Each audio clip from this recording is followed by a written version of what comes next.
evening, friends. Welcome back. It is time for a little session of BigDenoPlays. One of his Christmas presents. So, Heroes of the Sanctum, the strategy card game, is one of the wonderful presents I received from Christmas from Santa Claus. If I was to grow a beard and wear a red outfit, that would be me. So this is the Heroes of the Sanctum bits and bobs that I've got. I've got everything that's been released so far. It was a bit of a punt. I watched a playthrough on Meet Me at the Table with Colin. Obviously one of my go-tos when it comes to great quality solo game content. Colin, Mike from the One Stop Co-op Shop. Quite a few others that I could go through if we wanted to. Maybe I'll do a video on it one day, my favourite content creators for solo gaming. But yeah, this one, it's weird how little press this one seems to have gotten for me. I would say that, again, my top 10 list, which was done basically at the start of December, has missed out on Sweet Lands and has missed out on this, and it's potentially going to miss out on Speak Easy as well, which arrived. So all these games that I think probably would have made, this is an incredible game. I'm really impressed by this game. I've played, so there's actually a comic book campaign, which is this. I've played through the campaign. I'm going to do a recorded playthrough of the campaign on the channel. It's great. It's a great game. I love it. I'll explain a little bit about how it all works and so forth soon. But yeah, this is the two boxes. It is a very, very compact, portable game. It reminds me of how much I was impressed by Rome, Fate of an Empire, when I got it, because it managed to cram what I felt was a lot of game into a very small box. Well, this one I think does an even better job because the box is even smaller, and somehow it manages to put a full campaign with a lot of great and interesting stories. So I'm actually going to cut together these streams, I think, and put them into a full campaign where I edit out some of the drivel. G'day, Tom. Yeah, Colin is a legend. Bernd, Mike, also legends. There's another guy I enjoy, Straight Up Solo with John LaRufa. He's pretty good. Slicker Drips, obviously, Tom. He's a legend. Yeah, lots of cool people doing great solo content. So we're going to do this comic campaign. So I'm not going to read through the comic tonight, because what I'd like to do is actually take photos of the comic and then do cool voiceover. So I'll put that together as an edit. Thank you, Slangers, and Merry Christmas, of course, to you all as well, if you are so inclined to support that. My audio is crackling. Don't do that to me. Don't do that to me, Slangers. All right, stand by.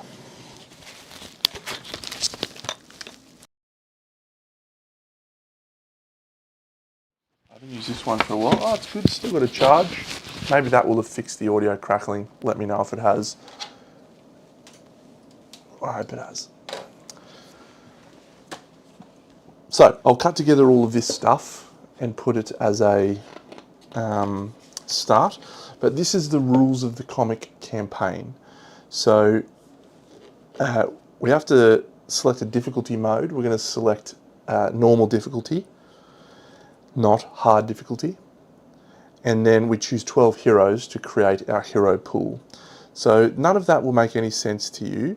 Let's go over to this screen and we can start to talk about what this game is about.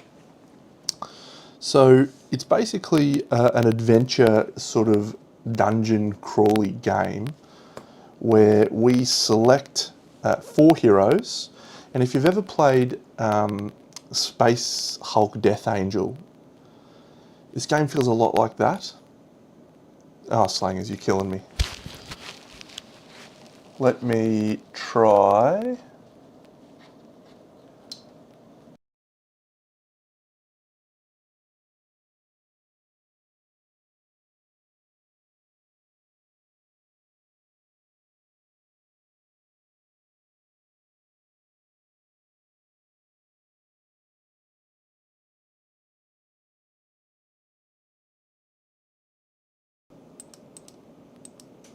Okay, let me know if that's fixed it. Maybe it hasn't. I've got a backup microphone we could switch to, but I'd prefer not to do that because that'd take a while. Yes, so we're going to select 4 heroes for each mission, and they are going to be placed in 4 locations on this table layer. And adjacent to each of those locations is a thing called a proximity. And these proximities are environmental things that we can interact with. So as you can see here, we've got wooden barricades, we've got the watchtower, we've got embers, and we've got an inferno. So these are obviously bad things, but this will make sense when we get to the actual story of this mission. And each of these heroes will be placed in a proximity in the same way in Space Hulk, Death Angel, you sort of have a battle line. You'll also have a battle line in this one where these heroes will be facing off against specific enemies in their relevant battle lines. Each hero doesn't have their own unique health.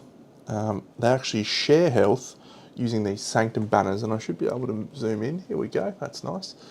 So the Sanctum banners, the way that they work is they pool the health of the 2 heroes beside it, and when this Sanctum banner runs out of its pooled health, that's when these 2 heroes will be defeated. So this is not a fixed number, this is fluid because your heroes can actually move position, which will then of course change the maximum health that this Sanctum banner can sustain. The objective is very much story based. Oh geez, I hope it's you, mate. If it's me, I'll be very unhappy. I'll try the other one again. The other one's one that doesn't crackle much.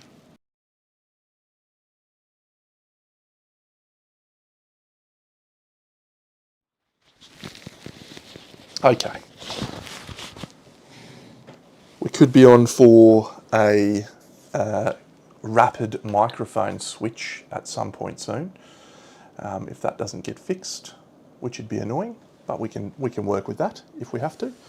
So yeah, it's ruining my day, man. I'm excited. I just want to play with my toys. Anyway, so the way that the game works is every turn you'll get dealt one of these cards, and I can't remember what they're called. Stratagem card, I think. And the stratagem card will tell you, yes, it was a Christmas present, which actions you have available for the round. And your heroes that you select will actually have their own unique little icons, like this little hand one here, and you can assign them to each of these actions. So each of your 4 heroes will be assigned an action. You'll have a certain number of action points that you can spend, and that's basically it. So there's no dice rolling. You actually get to fully deterministic using these action points. You get to decide how the turns sort of evolve, and then the monsters. We've got a full monster deck, which I'll just give a quick shuffle now. And then you've also got a loot deck, and this loot deck is padded out here. I've actually got expansion stuff in here, which is cool. I'm not going to use the, I'm not going to do a proper shuffle. I did a drop shuffle before I came on. But lots of loot to explore. Okay, so in the campaign, you'll play through a series of missions. And the missions are also ones that you can, yeah, I'll talk about sleeves in a second actually. The missions that you can play are many and varied. Here is the collection of missions that are actually available in the game. And so each of these is a different style of game. Some of them have bosses that you can fight against. Some of them have other stuff going on. This one's called Protect the Child. So you have a little child that you got to protect. It's awesome. So the comic campaign will run through a series of these in order, and we will take a pool of heroes and we'll try and get through to the end of it, which is pretty cool. But in this first one, and when I've cut this together, you'll see why this is the case. But we've reached a village, and the village has been breached. The outer defences of the wall have been overcome as the heroes enter the region. The desperation of the people here is evident. There is no way to save this village, but we can still help the villagers by giving them the time they need to escape. The Sanctum requires us to act. We must face the darkness and hold the line. By decree of the Sanctum, the edict is given. So this tells us what to set up for our region stack. This little thing down here is our region stack. I've got a zoom on that, but it's only down the bottom. So there's, again, here is all of the different locations that you can go to in the game. There's a lot of content, and each of those comes with different proximities based on the village. So this is why we have Embers and an Inferno at this location, because it's a burning village. Shocking, I know. And this card will do some stuff, but we'll worry about that when we get to it. So that tells us the region that we have, and this will tell us any other special setup rules, time, difficulty, pretty cool.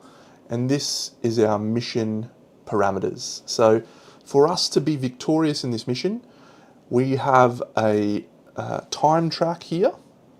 So the time track is brown.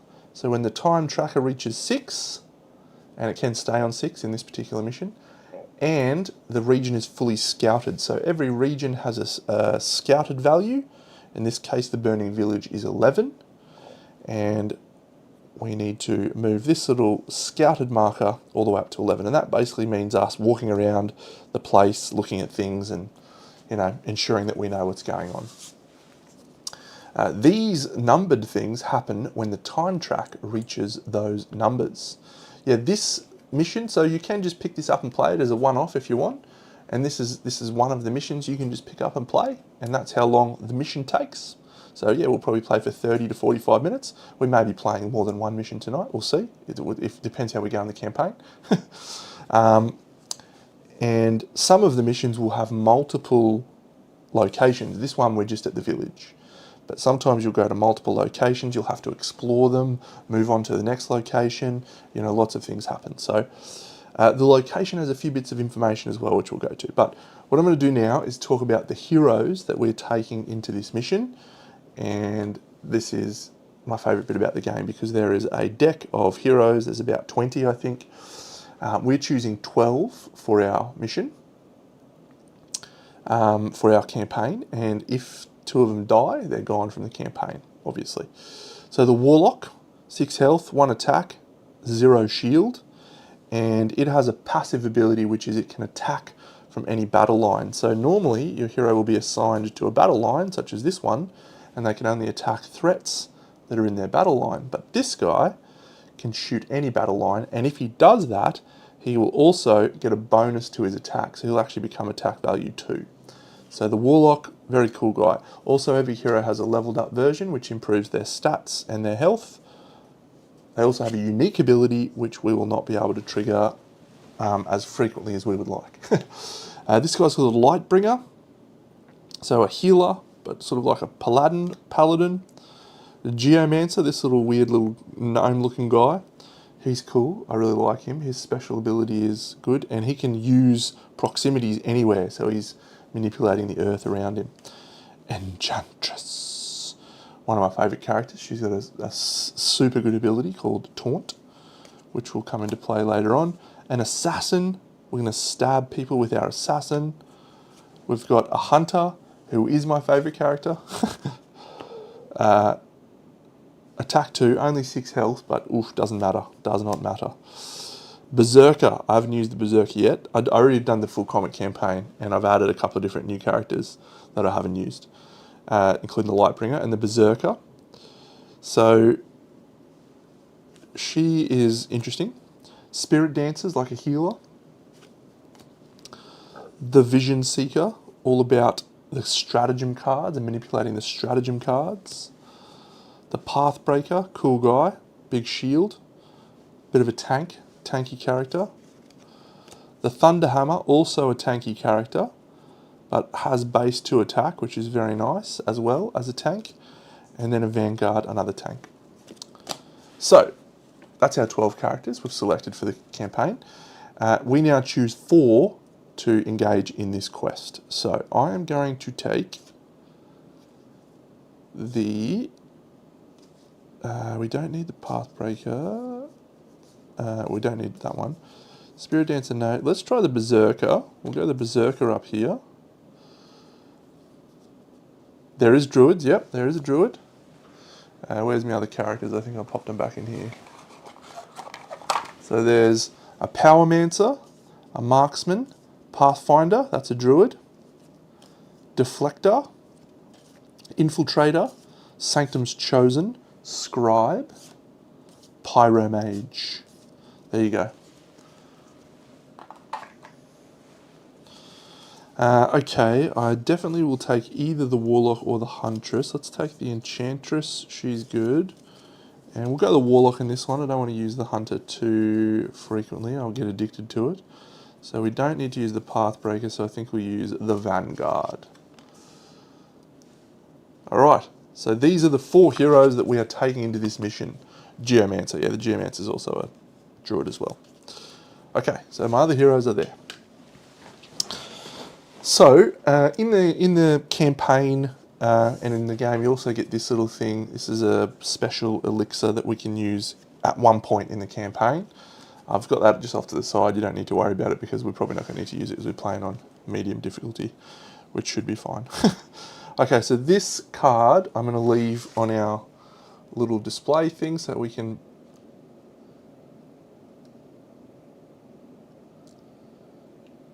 Yep, we should be back now. Not sure what happened there. Just decided, OBS decided to drop out. I've still got full internet and everything. So, I'm back. Hello.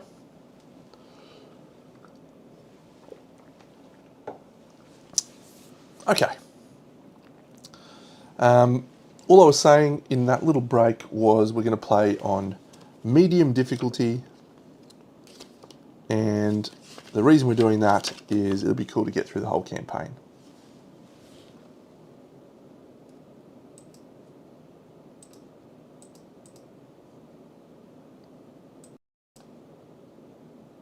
Sound.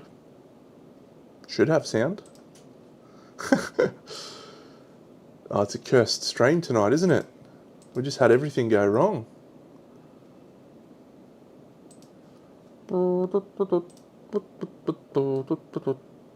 G'day, cheeky monkat. Okay. We'll assume sound is still online.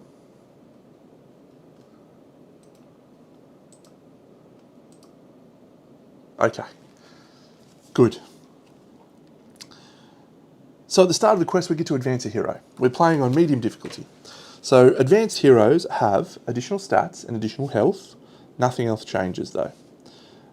So if we were to advance the Warlock, which is probably my preference at the moment, we'll get to 2 attack and 7 health, which will give us 14 health down here.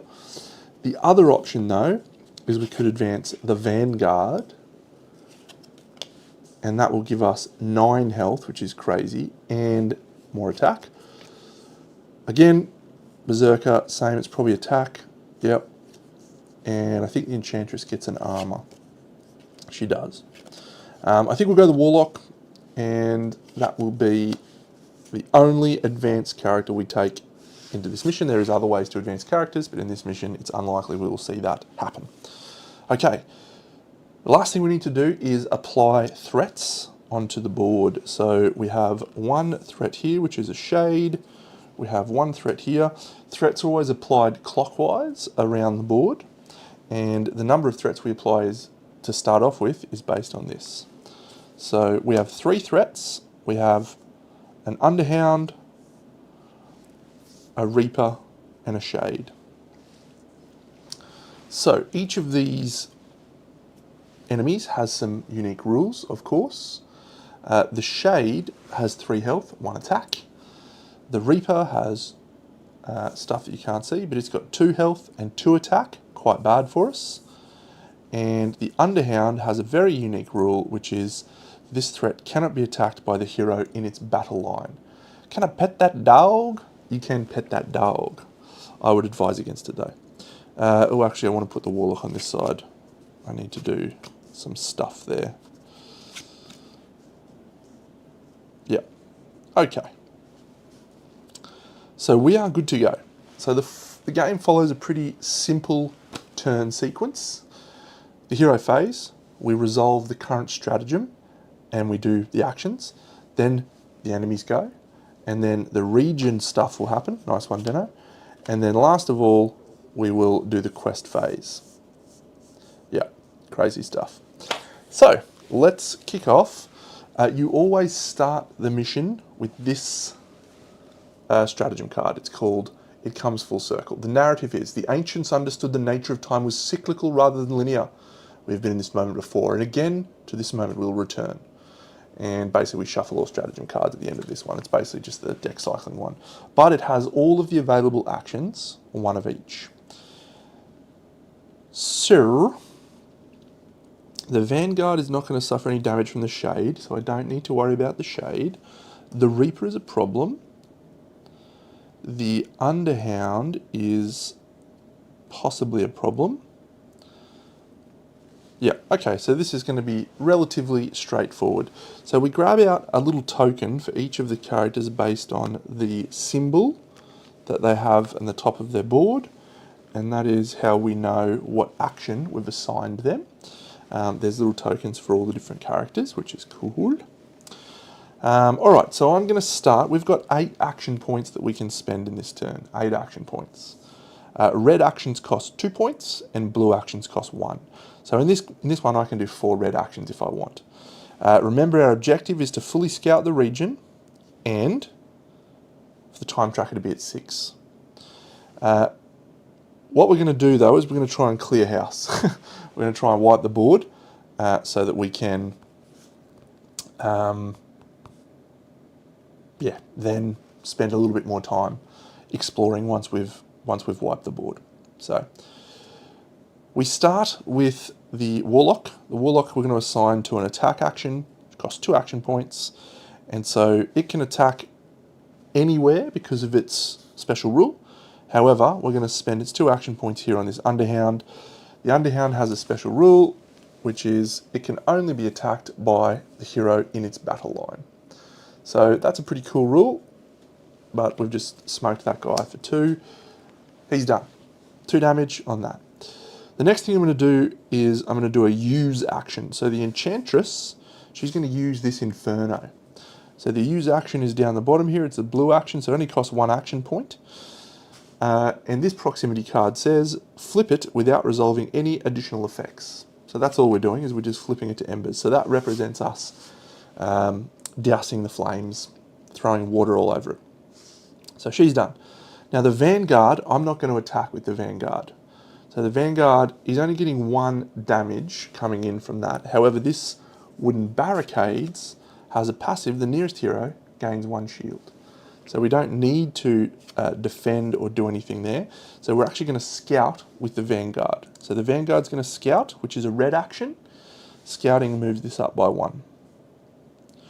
And last of all, the Berserker is going to attack this Reaper. So she is going to use this red X. The red X can represent any action that you want it to. That's a red action, of course. So you can repeat, you can do a scout, or you can do another attack. We're going to do a second attack. And the Berserker does 1 damage. However, she has a rule. After an attack action, you may choose another threat in your battle line. Oh, choose another threat. It receives 1. Another threat? I wonder if that could be the same one. Choose another threat. I don't think so. Okay, that's problematic. Well, in that case, I'm not going to do that. I am going to resolve a scout action. So we're just going to take some damage. So the Berserker's crappy. Alright, so we've scouted up to 2. So that's it. That's our turn. Easy as that. So we go on to the enemy phase. So in the enemy phase, we attack the heroes and apply damage. So this Shade is going to attack our Vanguard for 1. However, we have a passive 1 shield, so that does no damage. This Reaper is attack 2. We have no armor here, so we're going to suffer 2 damage on our Sanctum banner, which takes all of the damage, and that's it. Now we're going to perform threat actions. So these little things here, threat actions, are listed on the cards, and they'll do these things in order, starting from here, around clockwise. So this one's action says, this threat moves clockwise to the next battle line. So we're going to move it to here, and we're going to expend it so we know we've done the action. I probably won't do that very often because I don't really need to. This guy says dash, this threat moves to the horizontally adjacent battle line. They both get expended and they'll both come back at the end of the round. If a enemy is expended, it doesn't attack or do any actions. And so some characters can actually expend monsters so they don't do stuff, which is cool. All right, that's it. That's the end of their phase. So we now go on to the region phase. The region phase is very simple. We flip this and we apply its effects. It says updated. Spawn 2 threats if this region is not fully scouted. We shall spawn 2 threats. You always start here and spawn around. So there's a bit of strategy here, which is you want your tank and your defensive characters at the top because that's generally where the enemies are, and you want your ranged and your healers down the bottom. It's really, really clever the way that system works. Sometimes we'll have stratagem cards that come out that change your positioning and mess you around. It's great. I love it. Okay, so the region is not fully scouted, so we spawn 2 threats. That's the end of the Burning Village action. We resolve region keywords on proximities. No region keyword, no region keyword. Here, region, if the arrived keyword is on the region card is visible, flip it. So every 2 turns, these are going to turn into fires, and they're going to cause us to burn. We don't like that, so we're going to try and stop that from happening mostly. And that's it. We are not leaving the region, so we now go into the quest phase, which is where this card comes into play. Have we achieved our objective in the quest? No. Are we at time track number 3? No. Are we at time track number 5? No. Okay, great. So now, are any of our heroes defeated? No. So now we increment the time track, and that is it. And that's the sequence of the game. So now we can start to get into it a bit. Okay, I really hate this Soul Burner character. It's a real pest. A real pest. Action, Choking Thorns. The hero on this battle line receives 1. Okay, remember our objective is to fully scout the region. So we do want to try and fully scout the region as much as we can. Yeah.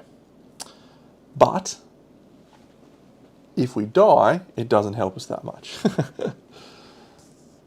Okay, so we are going to flip and reveal the stratagem card for the round. So as it comes full circle said, shuffle the deck. This goes on the bottom.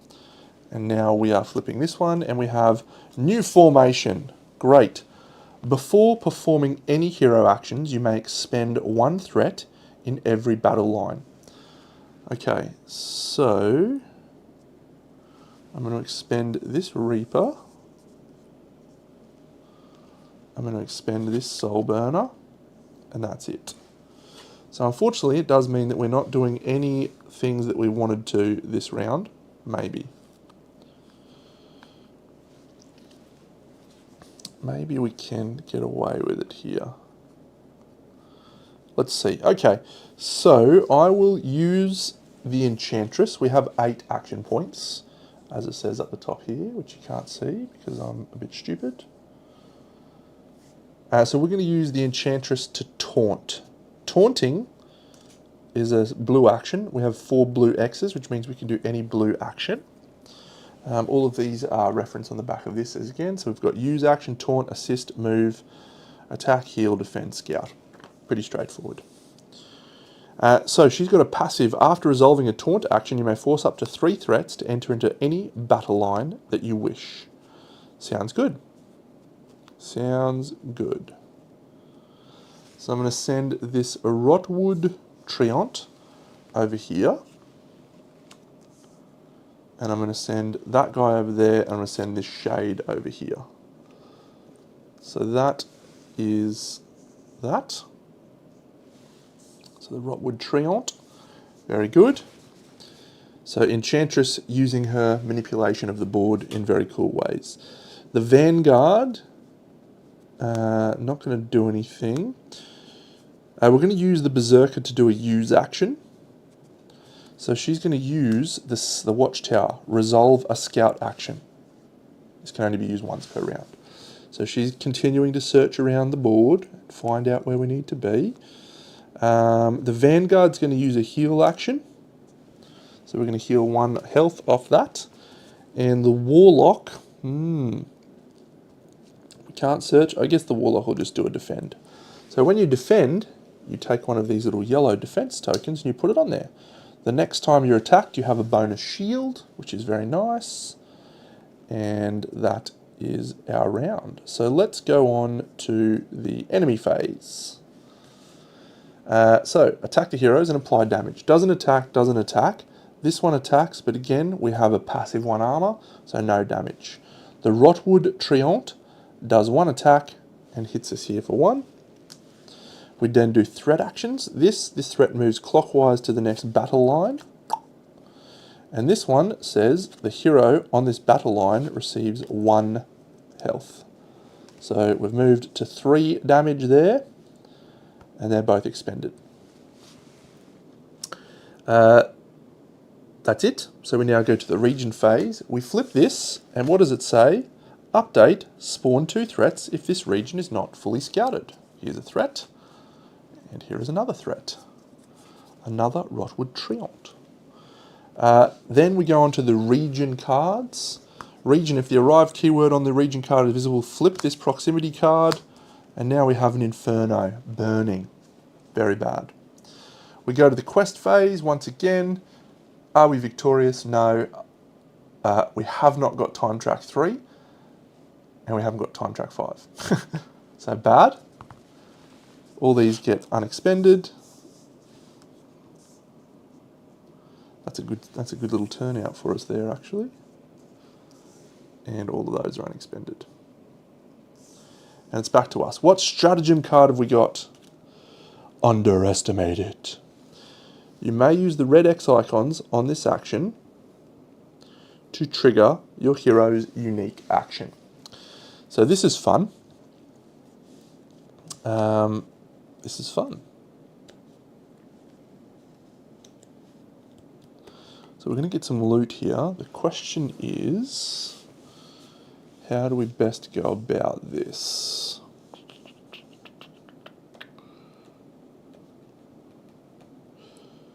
So this says, all threats in your battle line receive damage equal to your attack. She's only attack 1 at the moment. Not great. But that could... So if we attack there... No, I don't like that. Okay, we have 8 action points to spend, once again. Remembering our objective. We don't... These I don't love being burning on us, but if we get to 11 and we get to turn 6, then we win. So we should probably be exploring each round. I don't love these 2 Rotwood Treants, but we have a solution for them with the Berserker. So I think we just take that, which is the Berserker is going to use her unique action, which is Berserk. All threats in your battle line receive damage equal to your attack. Our attack is 1. This guy's got 1 health. This guy's got 1 health. They're both dead. And this Shade has 3 health. It's going to take 1. Now, it has a rule that says expend this threat after it is attacked. It cannot receive damage if expended. However, we didn't attack it. We used our unique ability. So that is important. This threat does stunning, so we don't like that happening. Can explore. Choose up to 2 threats in your battle line. These threats receive 1. Yeah. Alright, I think we just kill the Soul Burner is probably my best option here. 1 and 1.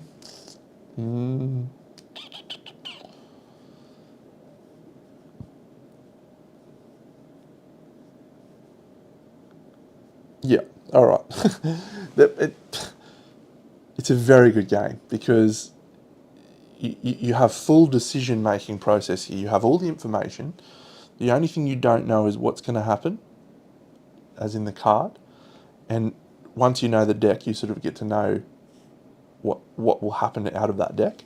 You don't know what enemies will come out, and you don't know what loot you'll get. So it's a very deterministic game, but it feels very varied because these different enemies create different questions for you. This Soul Burner, for example, which is on the Vanguard's battle line, it has the hero in this battle line becomes stunned. Stunning means you don't get to do any actions unless another hero assists you. So we definitely want to take that character out. We've got a couple of ways we can do that. We can just use the Vanguard to attack, and that'll kill the Soul Burner because he's attack 2. He applies +1 when he attacks threats in his own battle line. Great, so we can just kill that person. Sounds good.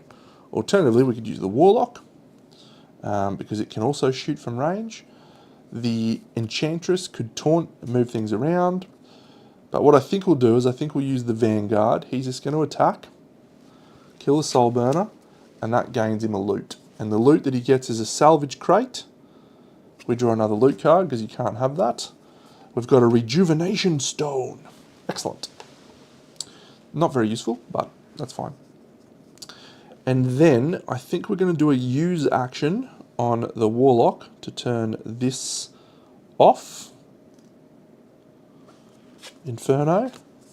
And the Enchantress is going to do an explore to take that up to 4. And that is it for the turn. So we go on to the threat phase. The threat phase. Did I increment the time track last turn? I didn't, did I? No. Excellent. Okay. Attack the heroes and apply damage. Reaper and Reanimation, 3 damage. He's got 1 shield, so that's going to be 2. And then this one's going to apply another 1, so that's 3. So we're at 6 health on our top Sanctum banner there of 15. Suboptimal. Then we do their threat action. So this moves anti-clockwise. It moves to here. This one dashes to here, and this one moves down to here.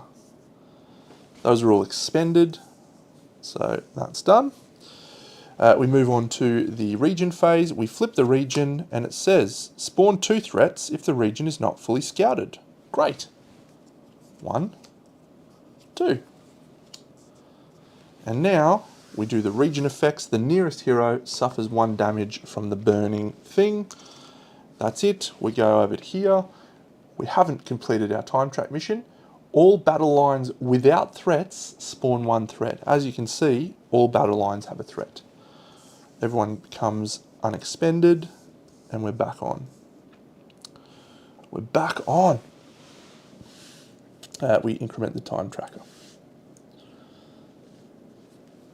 So, what is our stratagem card for the round? We have Unimpeded. This is a good one. All heroes may freely move before resolving a blue action this round. Blue action. So we can do whatever we want, attack, explore-wise, whatever. I could literally do 4 explores to go from 4 to 8 and be 3 away. However, we would suffer a little bit of damage, but we're not going to suffer that much. 1 attack, 1 attack, 1 attack. This guy's basically 1 attack because the Vanguard's got an armor. Maybe we just use the Warlock to pop that guy. And then we do 3 explores. Or we could kill that guy as well. 2 explores. I don't like this being on fire. Okay. Again, 8 action points for us to spend. We'll start with the Warlock. He's going to fire a soul missile at this Reaper. He's 2 attack, but he gets +1 when he attacks threats outside his own battle line. So that kills that guy. And we will draw a loot for that, and we have a sacrificial elixir. That's a good one. That's a good one for us. The Berserker, she's just going to use a scout action to go to 5. The Enchantress, she's going to use a scout action to go to 6. And the Vanguard, he's going to use an attack action to kill the Underhound. We don't need damage coming in at this point in time. We didn't do any blue actions, so we didn't get to freely move, which is fine. So we'll now go on to the enemy phase. So this Shade is going to attack here for 1. This Shade's going to attack the Warlock for 1. However, we have a defense token, so we discard that. No damage. And this Reanimation is going to attack for 1. Perfect. This one's going to move down here. Expended. This one's going to move here. Expended. And this one's going to move here. Expended.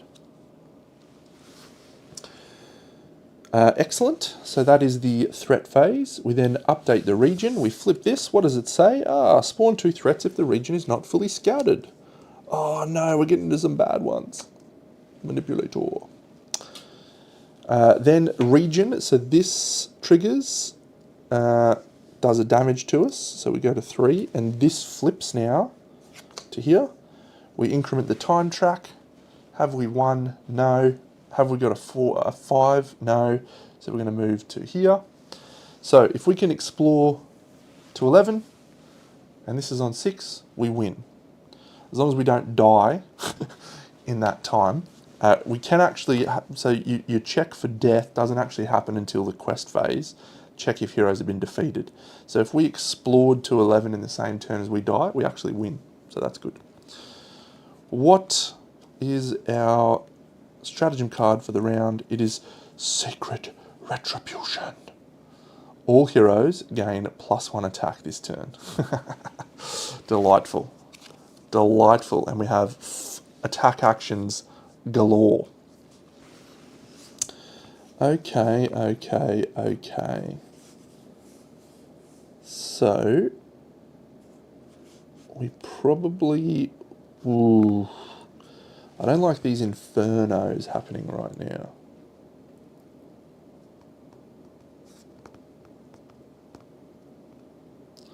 Again, we don't have any explorations available to us, so we do have a use action, so we could use the Watchtower, which allows us to do a scout, and I think that's probably the right option. There's not a lot of attack coming in. There are only 1 attack each. So, but we only get 1 use action. So if I do that, both of these infernos are burning me to death. Not a fan of that. So we know at the end of this round that all battle lines that have less than 2 threats spawn a threat in that battle line. So we are going to get a lot more threats out. And the ones that we have aren't that concerning at the moment. They're not doing a lot of damage. However, we don't have many options other than attack this round. So let's do the following. Let's use the Warlock to fire a missile at the Manipulator. Kill the Manipulator. Draws a loot. Draws a pet wolf. Nice. Little pet wolf. So that's fine. The Enchantress, I think we're going to use a taunt action to move people around. Yes. She will taunt and she can move people around. Yeah, you can pet that dog. So we're going to put the Reanimation up here. We're going to put the Shade up here. And we're going to put the... I'll leave that Shade there. The Vanguard, I guess, will attack now. So he's attacked 3 this round. So he can kill the Shade or he can kill the Reanimation. You can't kill the Doomguard. The Doomguard has a rule that says heroes apply -1 attack when attacking this threat. Very bad. Yes. No, that's alright. Here he is. Cool guy. I assume we're talking about the Doomguard. If you want to know what anyone else does, I'm happy to put it up on screen so you can see. Alternatively, Yeah, I think the Berserker's definitely going to do a use action to do another scout. Mission critical.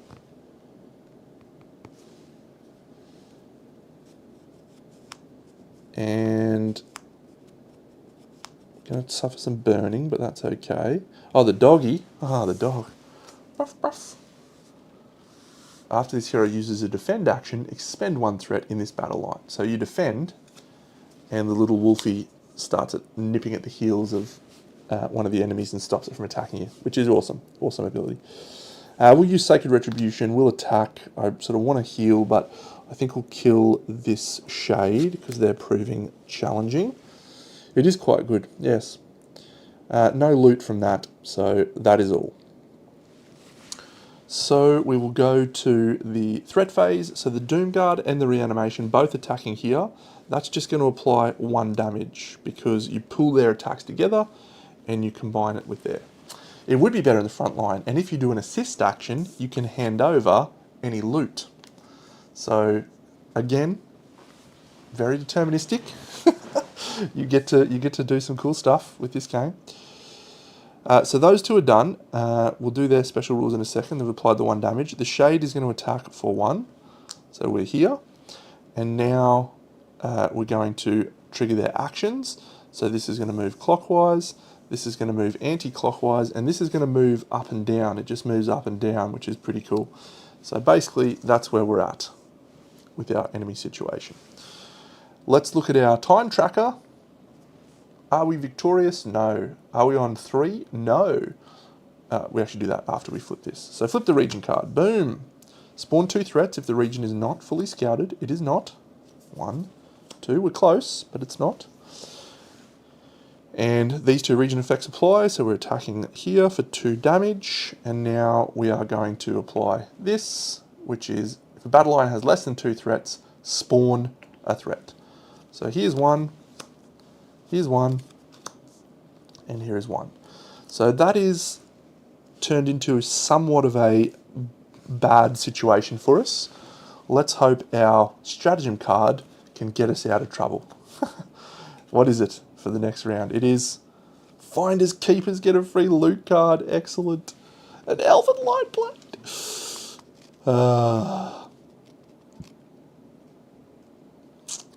Who do I give that to? Probably give that to the Berserker. So the Elven Lightblade is, this hero gains +1 attack. Quite good. Okay, so we have 2 Explorers. We could potentially do 1, 2, 3 Explorers. We increment the time track.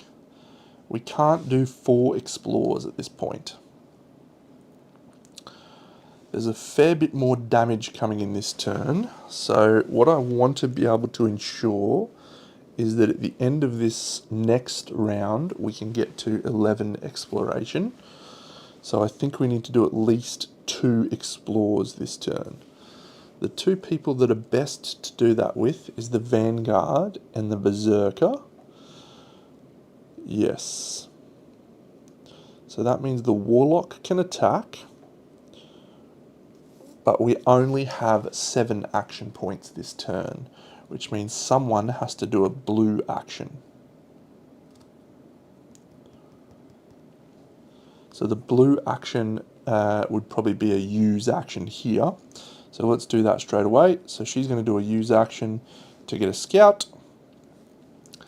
She's going to cop 3 damage coming in, which is fine for the moment. He's only going to cop 2 damage coming in, which will be down to 1. So that will be a total of 4 damage. And we have 8, so that'll take us to 12 of 15, so we're fine there. And then down here, the Advanced Warlock or the Enchantress. The Enchantress is probably fine. So we're going to suffer 2 damage from the burning. And then we're going to suffer 1, 2, 3, 4, 5. So that's going to give us 7 damage, which is bad. So we definitely need to sort some of this out in a big way. So we might need to taunt using the Enchantress to clear out some of this stuff out of the way. The dog, yeah, so there's a rule for companions, which I'll need to look up. Companions, when every time a hero receives a damage, one additional damage must be placed on the attached companion's card. So, yes. So the wolf would actually be burning as well. If you heal, you can choose to remove it from there.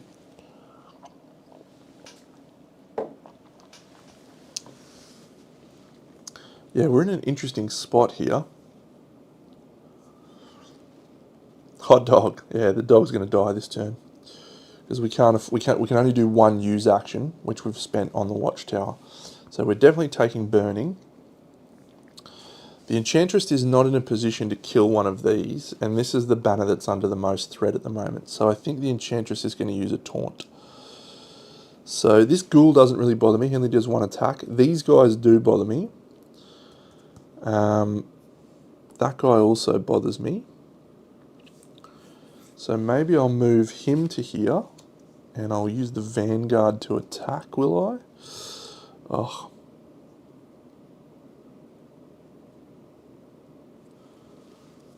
And I'll move these guys up here as well. So we've got 4 enemies in this line.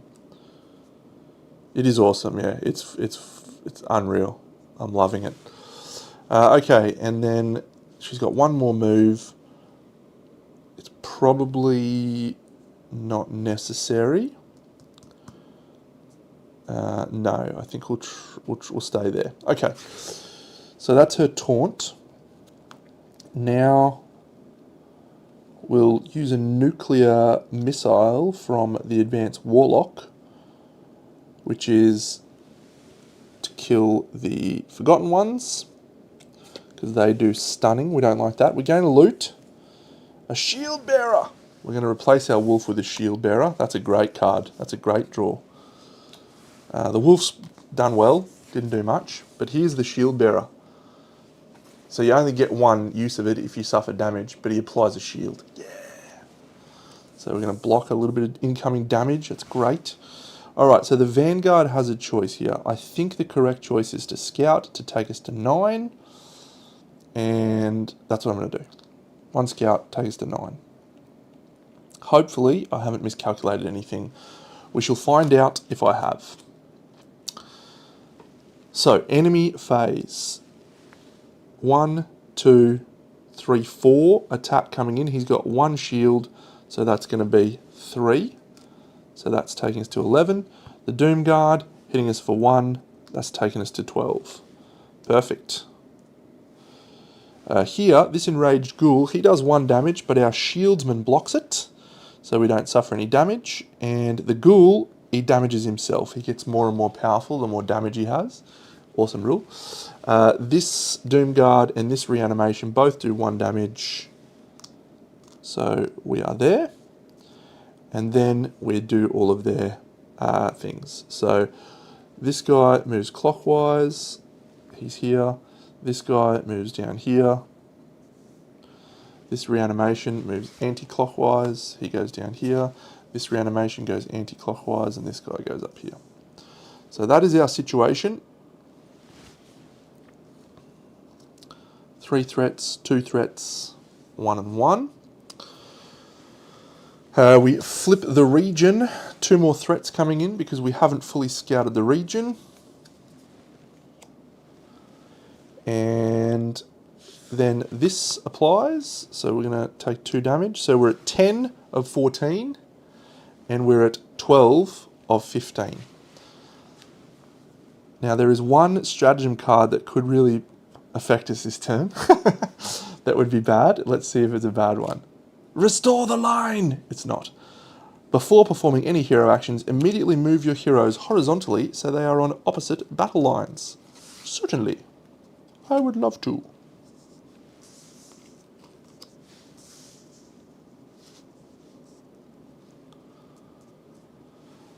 Vanguard.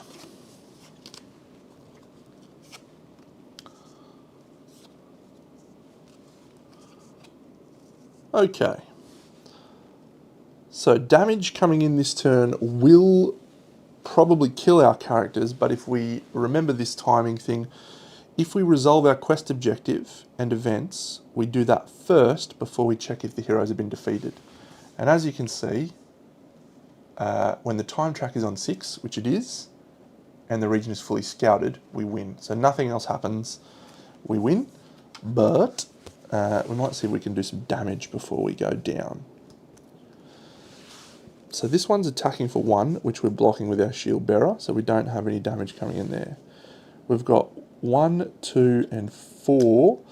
The warlock can kill that guy, so we want to do that, because then that will stop this bottom region from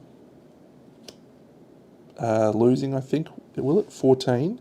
We've got 10, so we'll suffer 1, 2, 3, 4. So no, we would die there. But the Enchantress could do a use action to flip that Inferno so we don't suffer the Inferno damage. That could work. Then we need to do 2 Explores up here. 2, 3. I think we fall fractionally short. Oh, maybe we don't. Let's just do this. We'll do this. We don't need to do any of this, but this is fine. So we're going to attack with the Advanced Warlock. We're going to shoot the ghoul down in his face. Perfect. The ghoul dies. We get a loot. Sanctified Water. We would keep that, but this is going to be the last turn, so we won't worry about it. The Enchantress, she is just going to do a use action on this Inferno to stop it from burning. And then the Vanguard, he's going to do an Explore, taking us to 10. And the Berserker is going to also do an Explore. Oh, we can't, that's fine. We have to do it slightly differently because we only have 6 action points. But we can still do it. She just doesn't flip that. Or he does that, that's fine. So we get the full Explore. These guys are going to attack, so we're going to suffer 1 damage here. We're going to suffer 1, 2, 3 damage here, and that takes us to 16, which is enough to kill us. Down here, 1, 2, and 1 is nothing there. So 1, 2 from these guys, plus 3, 4 from these guys, 3, 4. So that takes us to 14, which kills us here, and some other stuff happens. However, as we've talked about, every round, the first thing that happens is heroes are victorious when the time track is on 6 and the region is fully scouted. Done. So we succeed in this first quest. What happens as a result of winning the first quest? I'll tell you. It's great. Victory! We gain a trait for the rest of the campaign. It's called Pyro Shield. We also gain a bonus consumable. We can indeed recruit 4 heroes, and so we go to 1A, and that's here. As the remaining heroes escape towards the sanctuary of the forest, a lone horseman charges forth with dire news. The Iron Fort stands on the precipice of an impending siege, and we shall move on to quest 2, which is defend the Iron Fort, and we're going to do that right now. Okay, so we have Pyro Shield, which means the nearest hero may freely use an Inferno Ember's proximity after a defend action. So basically for the rest of the... no, so they don't die at all. In the campaign version of the game, the quest actually ends, in any version of the game, the quest ends before the heroes die. So these ones didn't die, they managed to escape before death came to them. We have to reset, we get a bonus consumable, so let's see what we get. We'll get a Tome of Advancement, that'll do fine. And that's it, you don't keep any of your quests, but we're going to choose some new heroes for this next mission. There's some that. So let's grab out the next mission. It is called Defend the Iron Fort, and here it is. Let's read about it. Beyond the Hero's Gate to the north is a critical fortification in the mountains. It is an asset we simply cannot afford to lose. Our scouts bring word of a swarm heading there directly. You must travel to the Iron Fort and defend it. No mercy is to be shown for the creatures that approach the walls, for if we were to lose the Iron Fort, the consequences would be unthinkable. By decree of the Sanctum, the edict is given. So this one is one where we set up multiple locations. So we're going to start with Lurkwood, and then we're going to move to the Path of the Vanguard, which probably means we should take the Vanguard. And then we're going to move to the Iron Fort. So we have 3 locations that we have to investigate through, which is great. Lurkwood is our starting location. And so we have some new proximities for Lurkwood. We also are going to add level 3 threats into our deck right now. I didn't use any level 3 threats, I only used level 1s and 2s. The level 3 threats are, unsurprisingly, more difficult.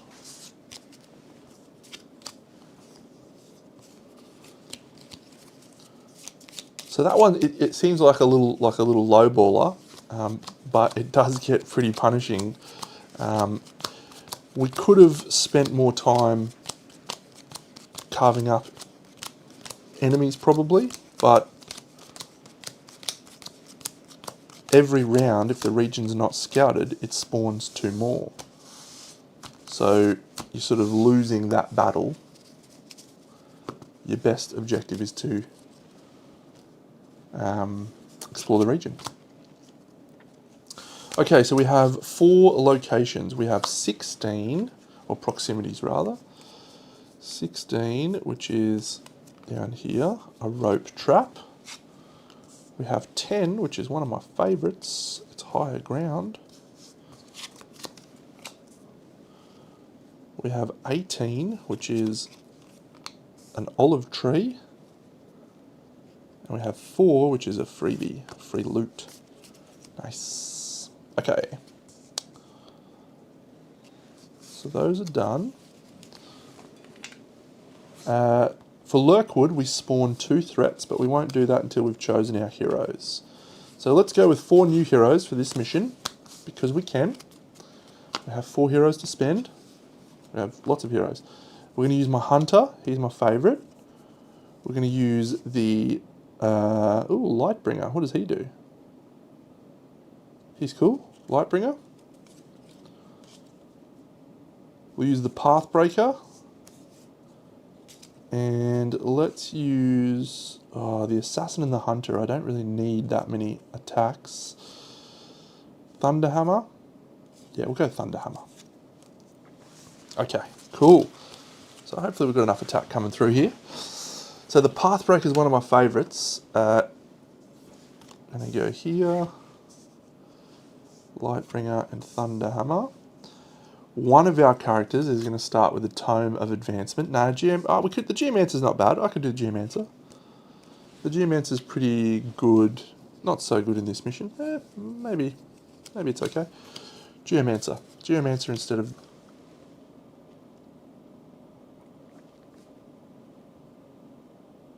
We're back. Not an internet thing, actually. I think that's an OBS thing, so we'll have to look into that another time. It comes full circle, will be our first card. We have to spawn 2 enemies. A Revenant, that's new, and the Earthbreakers are the worst. Oh, good. So, Tome of Advancement, we're going to put that on the Thunderhammer. Actually, we'll put on the Pathbreaker. Does he get an attack too? No, he gets a shield too. Yeah, he's an animal. And the Hunter is going to be our advanced hero. So we're always going to have one advanced hero. And that is going to be the Hunter.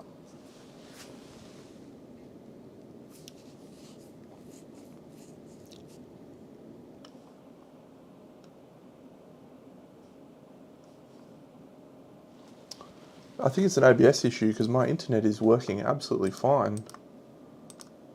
Look. All working fine. Fun. Fun times. Cool. So what happens with the time track on this one is it just constantly cycles. So there's no no time limit on this one, basically. Geomancer's got a cool rule. He says, after resolving a use action, you may freely reuse any proximity on the battlefield as if you were the nearest hero. So after you resolve a use action, you can use a different one. So we're going to use these buried goods, which is the nearest hero gains 1 loot. Excellent. A rift blade. Oh, that's pretty good. And then we discard that. Followed up by, we get a free use action. We're going to use this rope trap anywhere on the board. This trap is disabled, discard this proximity. So the Geomancer has already proved his weight in gold. Yeah, he's a legend. He's a good dude. We're going to attack with the Pathbreaker. The Pathbreaker's attack is going here on this Revenant. What does the Revenant's rule say? The first time this threat is attacked each round, it takes no damage. That guy sucks. Fortunately, we have our Advanced Hunter. Oh, before an attack action, you may freely taunt 1 threat to your battle line. So he's going to do that and taunt this Earthbreaker over to here. We're going to attack with the Archer.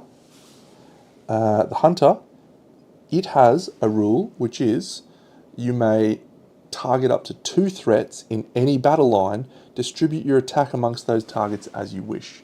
So he's my favourite guy. He just is pew pew pew. So he's going to plink this guy for 2 and kill him and gain a loot. Okay, I'll come back to that because that's a new one. I need to read that. And then this one says the maximum number of damage it can receive is 1. So it suffers 1. He's just a criminal, that guy. I hate him. Alright, Thunderhammer. Do we want to start exploring or do we want to start exploring? Or defend? No, we'll explore. He explores. So we go up 1. He's actually got a basic rule, which is he starts automatically defending at the start of a turn if he's not stunned. Okay, I need to read this because this is new. This is in the latest expansion thing. So this is a different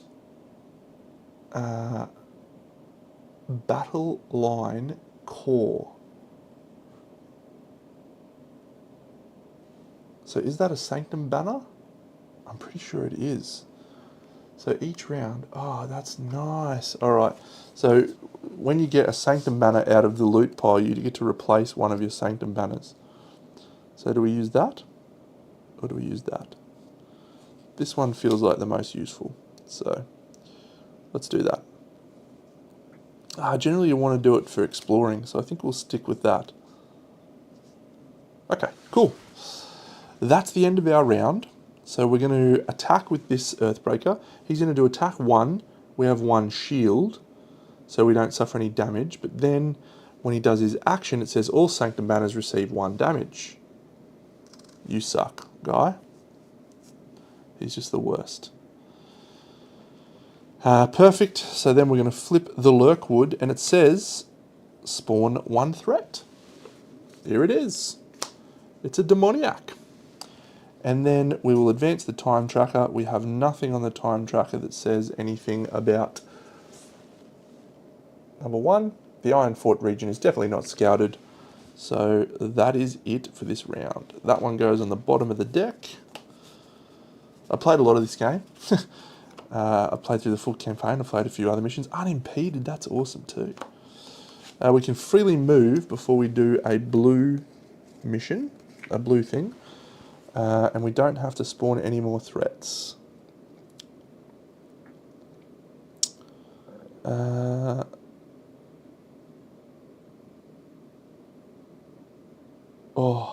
am I going to do an assist action to give that Pathbreaker the Rift Blade? That is pretty cool.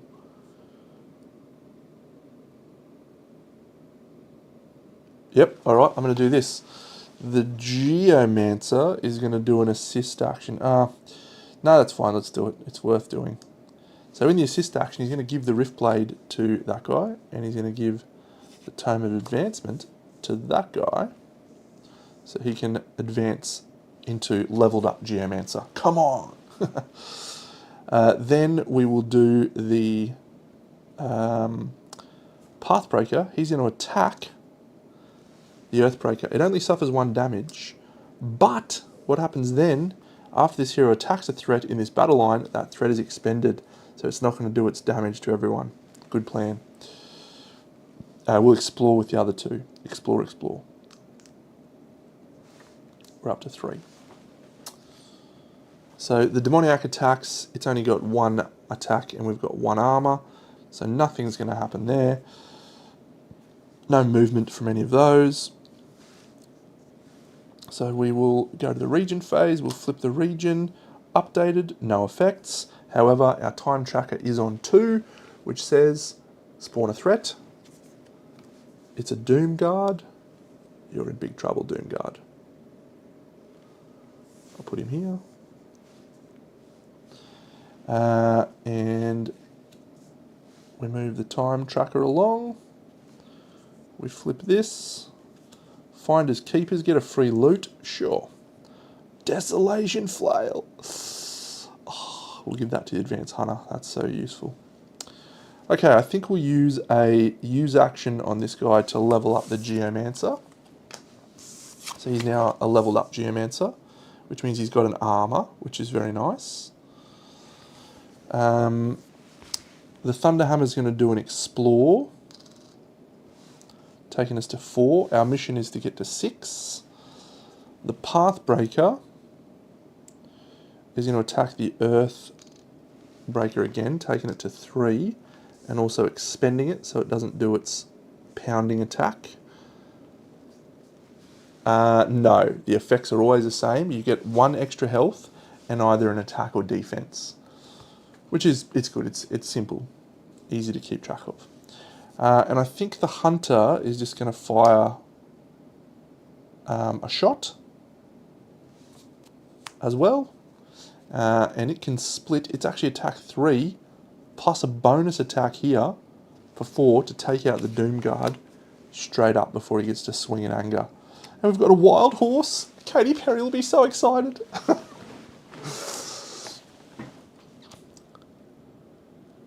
Oh, that's cool. It's actually awesome. You can move before you do a red action, so you can just click around. Great stuff. I love this game. All right, that's it for the round. So this demoniac attacks, we don't do anything. The Earthbreaker does nothing. We flip the region. We spawn a threat. Here he is. It's another Doom Guard. He's in trouble. The time tracker has nothing for number 3. So we move it to 4. And we move to a new stratagem card, and we have Leadership. You may choose a hero that is not defending or stunned. That hero starts defending. I think I'm going to put it on the Geomancer. We don't need this guy to do too much at the moment. He's doing really well as it is. So this round we only have 7 action points to spend.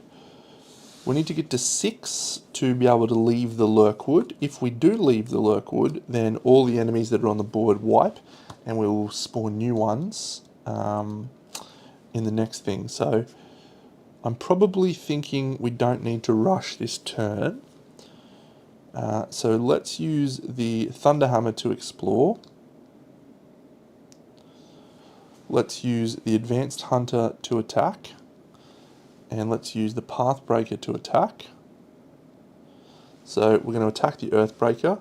Kills the Earthbreaker. Gains a loot. Oh, that's such a cool weapon to get. That's not the right button. Press this one.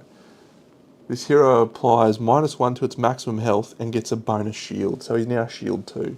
Get out of here. Alright, well I don't need to worry about suffering damage now, so maybe I do. That's fine, we'll kill him. We can do a loot thing, we don't want to. That is a unique relic. Comes into play later in the campaign. Does nothing at the moment, so we won't be taking it. And this little guy... do we take the wild horse away, maybe? Sure, we'll just do an assist action and we'll take the... actually, let's do a move. I'm going to move these 2 guys around.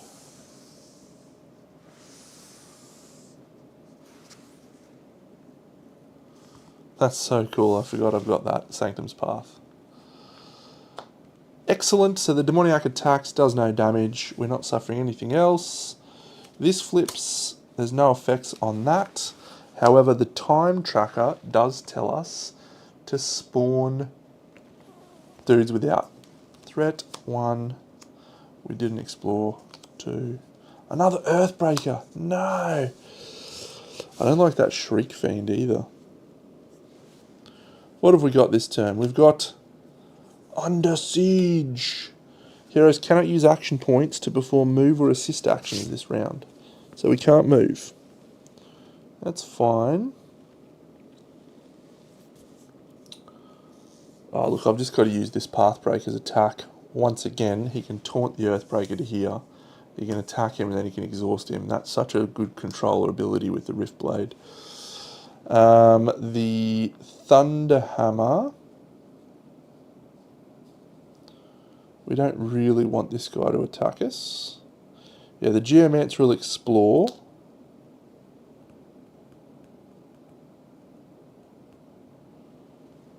Yeah, we actually don't need to worry about that. That's fine. So we're exploring to go to 6, which means we are able to leave the region. The Hunter will shoot for 2. Kill this reanimation. No treasure for that. And the Thunderhammer, I guess, will do a...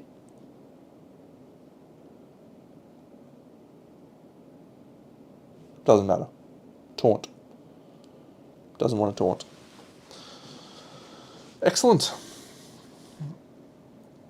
So we are going to do the region phase. It says, oh yeah, this guy attacks, does nothing and spawns an enemy here. Comes in expended though. This guy attacks, we have 2 armor so nothing happens. Then we will update the region, which it flips here. Again, doesn't matter because now we're going to resolve the leaving the region ability. So we leave here. When you leave the region, you wipe all of the stuff from the board. No, we don't need that one. We need this one. Leaving a region. Just want to make sure I get it right for people that are watching. Travel to the next region. The scout token is reset to 0. Boop. The current region is discarded. All proximities and threats on the battlefield are discarded. New proximities are set up. New threats are spawned, and the arrived keyword is resolved.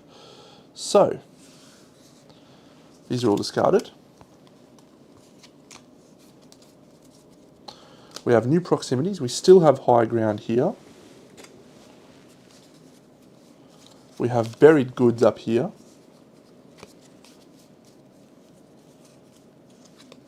We have hidden tunnels down here. And we have a travelling merchant down here. Once again, these are easy ones. They're lowballing us at the moment. So that's Path of the Vanguard. We have an arrived effect, but we're going to spawn 3 enemies. A giant arachnid, a reanimation, and an overlord. He sucks. 3 enemies. Yeah, arrive. Draw a loot card. Then either choose a hero to attach it to or discard it. Inferno Orb. Advanced Geomancer now has an Inferno Orb. He's gonna hard carry this mission now.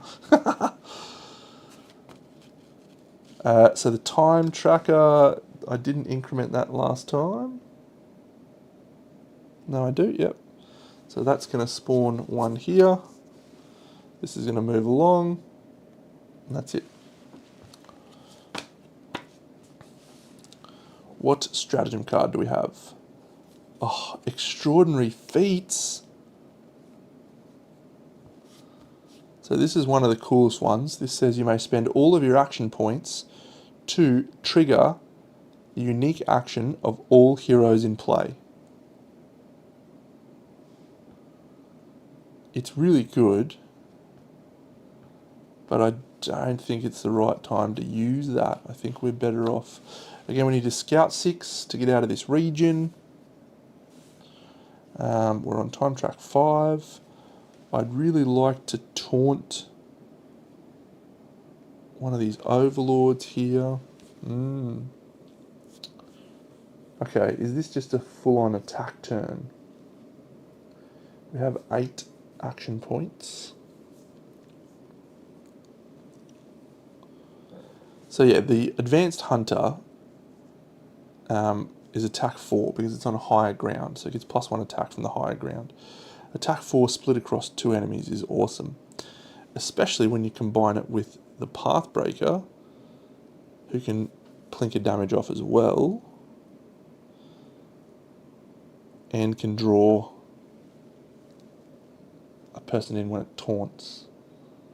Both of these guys are defending, so we don't need to worry about that as much. It's an interesting option. Okay, Thunderhammer. We're going to go first. We're going to do a scout. Because of the hidden tunnels, we apply +1 to our scout action, so we go up to 2. So we can get through this region pretty quickly if we want to.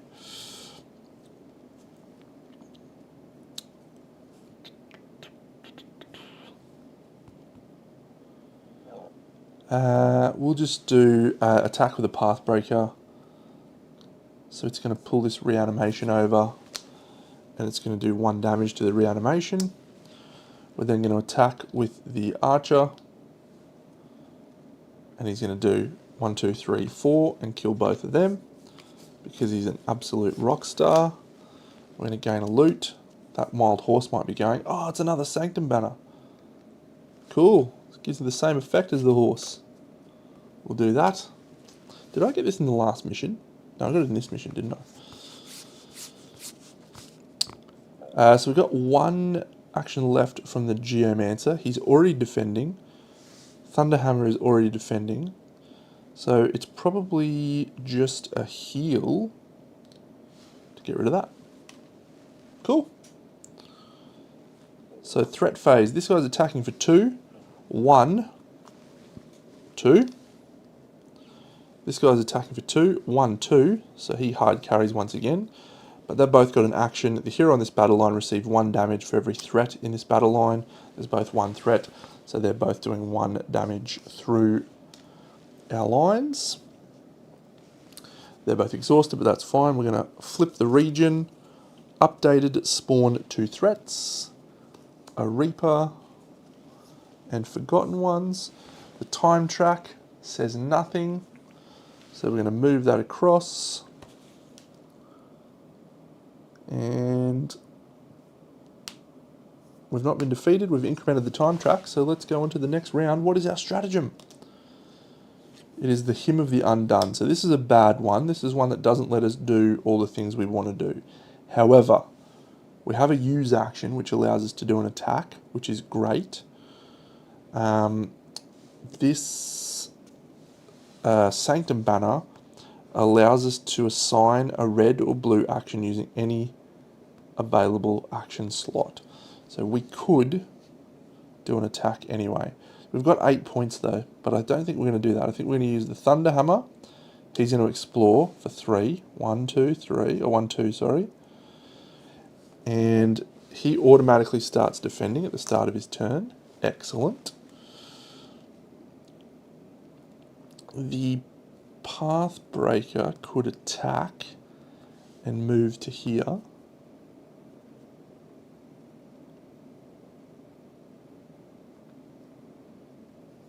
I reckon we are... No, we don't have an attack available to the Pathbreaker.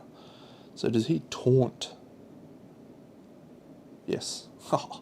Great plan. So the Pathbreaker is going to taunt this guy over here. And then we're going to do a use action on the Hunter, using this blue, using his Desolation Flail. It says that this hero may resolve an attack action. So this is an awesome item to get on this guy because it lets him do a shoot, even though he's using his flail. He's throwing his flail. So he's going to fire off 4 damage at both of these guys and kill both of them. Gets us 2 loots. Dwarven Explosives are pretty good. We'll keep them. And a Spirit Owl. Use Resolve a Scout action. We'll keep the Dwarven Explosives. The Geomancer, he's going to scout. That's going to take us to 5. Hang on. 1, 2, 3. 1, 2, 3. I didn't double scout last turn, did I? No? Okay, 5. All right, so we are going to suffer some damage down here, but that's okay. I'm sure we'll be fine. So we're going to suffer 2 damage, and then we're going to suffer 1 damage, and then we're going to suffer 2 damage. So we're going to go down to 8. Not the best. 6 on the time track is also bad. Move the time to position 1. All battle lines spawn 1 threat. So, unfortunately, we get 1 here. Inferno Worm, that's new. Doom Witch. Shriek Fiend, that is such a bad combo there. Underhound. Alright, things have just gotten a little more hairy, but we got rid of the worst stratagem card. So let's see if we get a good one. Sacred Retribution. Everyone attacks. Good. Good.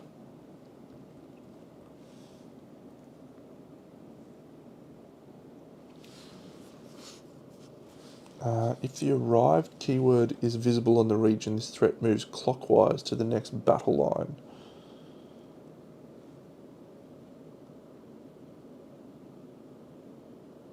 So I'm pretty sure I flipped that, didn't I?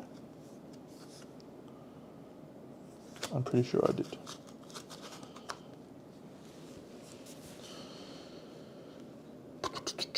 Alright, so there's a lot of damage on this thing. I don't love that. Everyone can attack. This guy can now attack for 3. He can kill that Overlord. Feels good. The Pathbreaker can bring someone up and kill him, which would be good. But it's probably this guy we want to bring up. So maybe the Pathbreaker... interesting turn. I really want to explore this turn. So the Geomancer... No, maybe the Pathbreaker... I can't explore this turn. I can if I use this.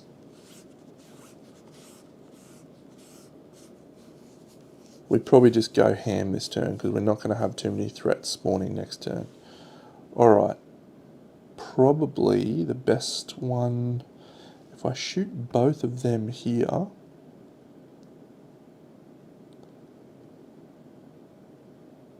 Defend? So he's attacked 3 this turn. So he could kill the Overlord. Ooh, that could be a go. Alright. Yeah, so the Geomancer, he's going to do a big swing with his Inferno Orb and kill this Overlord, which is going to let him draw a loot. Sinister Throwing Knife. Excellent. The Pathbreaker is going to attack as well. He's going to draw the Underhound up. And he's going to kill the Underhound.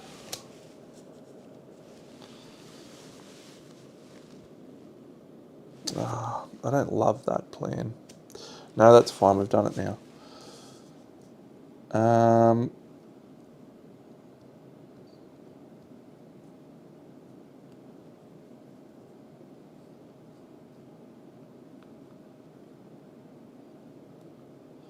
So we can do that. We don't really need to do that.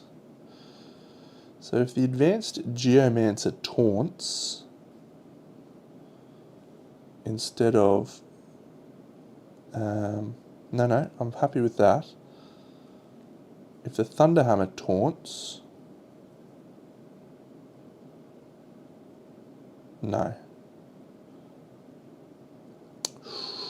So annoying.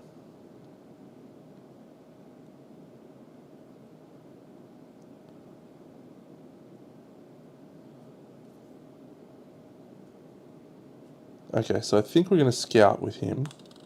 We can't scout. Come on. All right, I'm gonna heal with him. He's going to heal 1. We'll just shoot. Oh, that's so bad.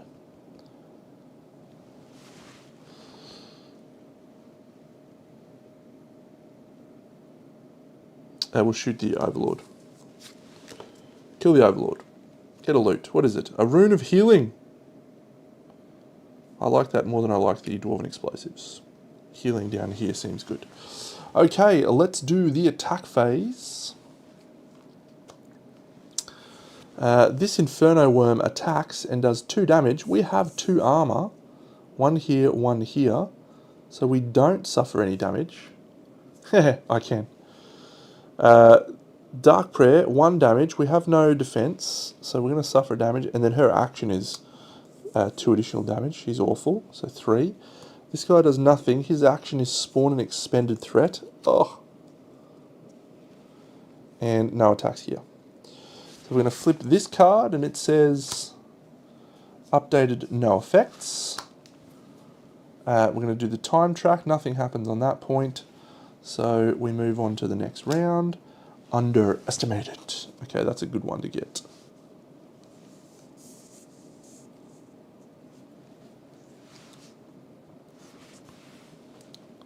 Okay, unfortunately the arrived keyword is in play here. So we cannot target that threat. This one lets us use our special action.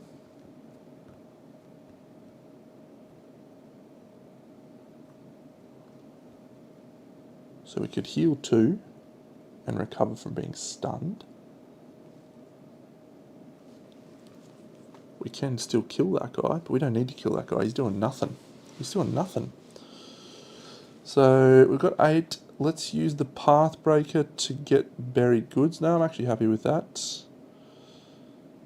I'm happy with those. I'm happy with all of our items, really.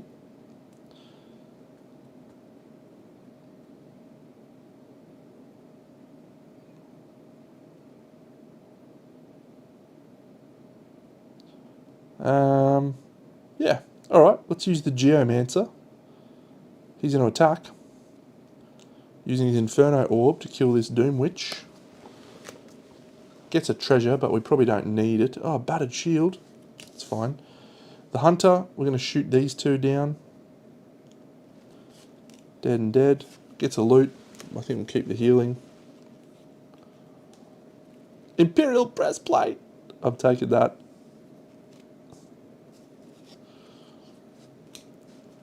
And the Vanguard will explore. No, the Vanguard's going to use to get a loot. What's the loot?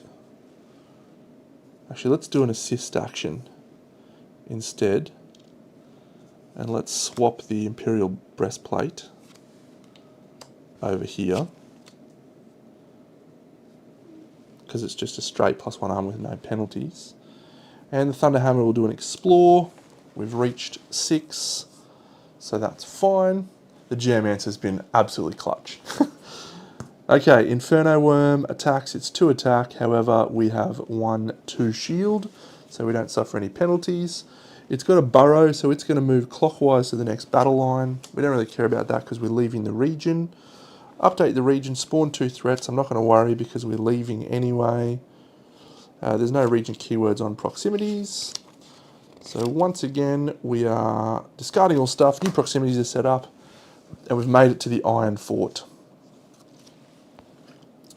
The time tracker will increment before, no, we'll go to the region and then it will increment.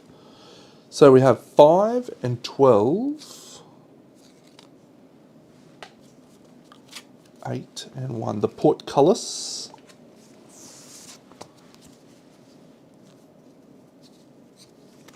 An Imperial Chest, the Watchtower, and a Dwarven Mountain Cannon. Yeah, the Geomancer comes in clutch here because he can use the Dwarven Mountain Cannon.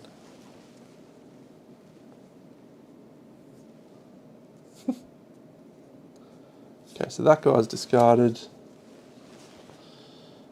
We've got all of our damage, that's fine. So we're spawning 3 threats, and then we've got an arrived effect. So 1, 2, 3. Then we're going to draw this. It says a Sanctified Blade. Yeah, we'll give that to him.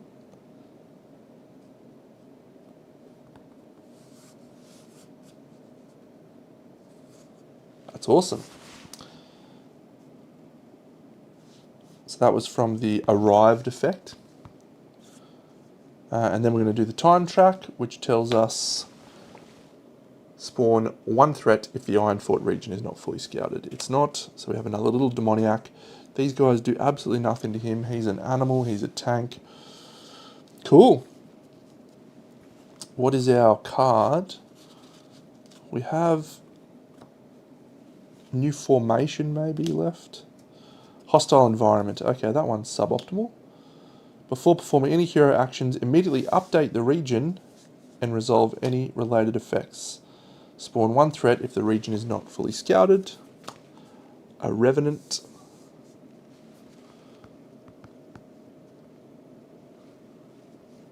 Okay. So the first couple of missions are relatively straightforward, but you do get more challenges thrown at you in the later campaign missions, and it also is pretty challenging at this point. Got quite a few things we want to do. So we need to scout this region. We need 8. The Watchtower lets us do a scout action. The Portcullis, if we use it, spawn 2 threats in the nearest hero's battle line, then scout +2 before discarding this proximity. Let's use the Geomancer to scout. Boot.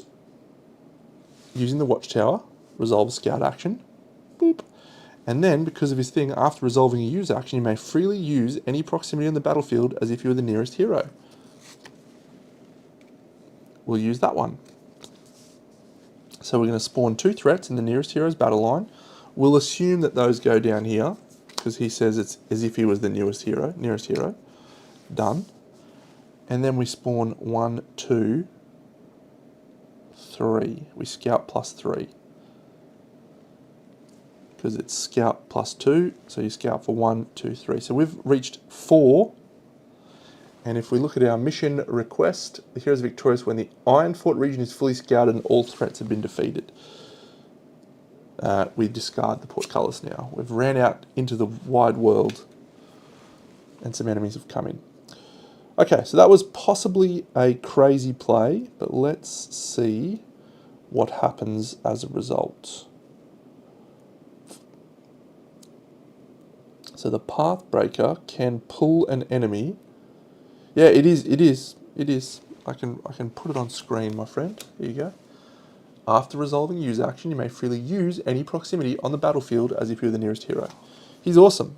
He's all about manipulating the territory and the terrain.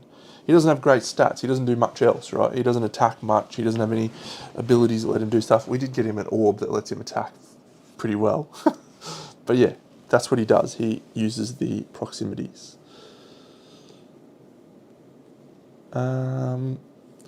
Okay, so I think we'll attack with the Pathbreaker. And the Pathbreaker is going to immediately taunt someone over. So I think we'll taunt this Soul Burner. And now we have to decide who we're going to attack. So we're going to attack this Revenant. The first time it's attacked, it suffers no damage. So that's fine. Now we're going to use an attack from the Hunter to do 2 damage to the Revenant. Oh, we don't have the bonus damage anymore.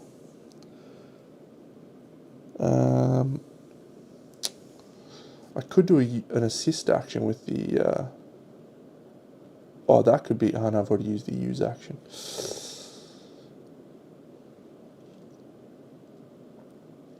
That'll be fine.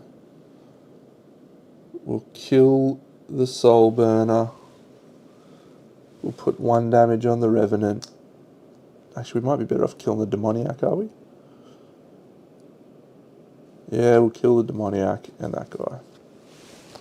So she's attack 3, and she can separate her damage around, which is great.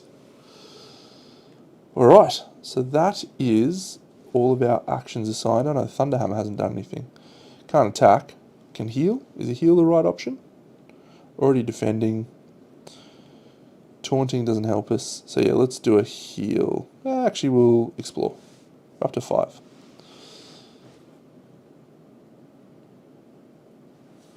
Cool. So attacking Shade 1, 2, 3. We have 1 shield and 1 shield there. So we go to that. Here, the Rotwood Treant does 1. We don't have any armor. Oh, we do have an armor. That's so good. Down here, attack 1, we have 1. And attack 2, we have 1 shield. So we're suffering 1 damage here. And now we do their actions. This is find the Sanctum banner with the most damage. Move this threat vertically to align with that Sanctum banner. Exhausted. The Shade moves clockwise to the next battle line. Action, the hero on this battle line suffers 1 damage. And no burrow, so it's not going to do anything. So that's it. So they'll unexhaust at the end of the round, but we'll do it now so we don't forget. We now update the region. Spawn 2 threats if the region is not fully scouted. It is not. An Underhound and a Manipulator. Oh, he's a bad one for the Hunter. I did that already. Increment the time track. There's nothing for 3. So that moves across to 4. And we move on to the next round. I think we have the shield one, which is annoying. Oh, restore the line. Okay, so everyone swaps position.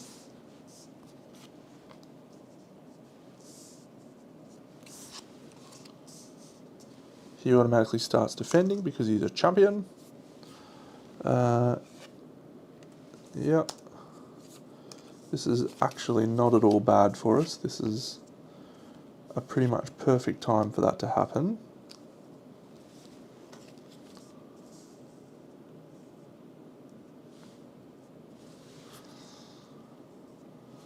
All right. 6 points this turn.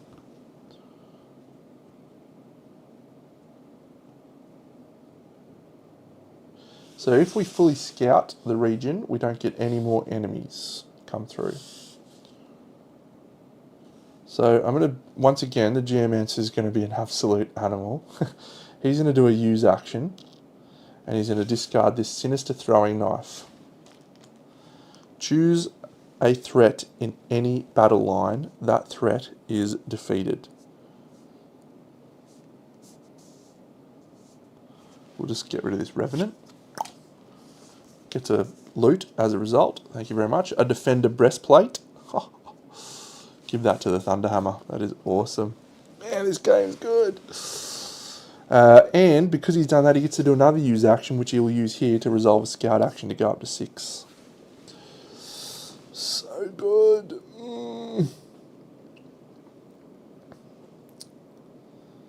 The Pathbreaker will do an attack which draws an enemy. What does that say? If the Iron Fort region is not scouted, all battle lines without threats spawn 1 threat. Okay, so we don't care about that. So yeah, so he'll do an attack and he will draw an enemy over. No, he doesn't need to.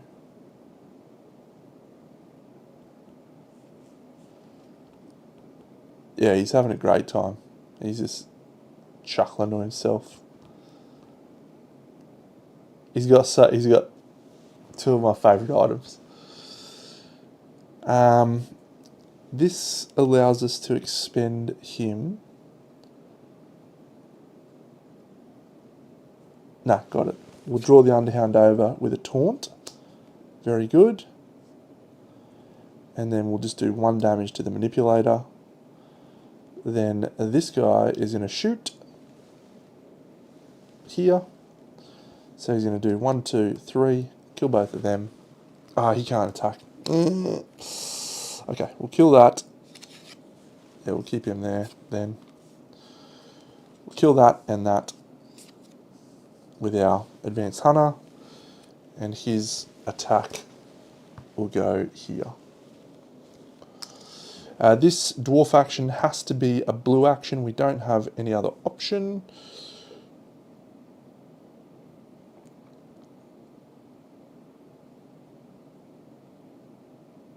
Yeah, it's too little too late, but what we'll do is we'll give this sanctified blade here to the advanced hunter. He's advanced, so this is actually +2. So he's now attack 5. Pew, pew, pew, pew, shooting everything to bits. It's wonderful. Okay, unfortunately we are going to suffer some damage this turn. Let's do it. Underhound 2 damage here. We've got 1 shield, so that's going to take 1 damage. This Shrike, he's expended because he suffered damage, so he does nothing. The Inferno Worm, he's going to attack for 2. We have 1 shield. We also have a shield here, so nothing happening there. And the Enraged Ghoul, he's going to do 1 to us, taking us to 9. But he does a damage to himself. This guy dashes to here. He's damaged himself. And this one is going to move clockwise to here. That is all. We're going to do the region flip. Spawn 1 threat if the region is not fully scouted. It isn't. And then we will do this one for each battle line that doesn't have a threat, spawn a threat, which is once again there. Increment the time tracker. And all we need to do now is scout twice. And we have pretty much succeeded, because at that point no more enemies will spawn, so we just need to clear the lines. A new formation. Of course we can't scout twice this turn. You may expend 1 threat in every line. So let's expend that, that, that, and that. Defending.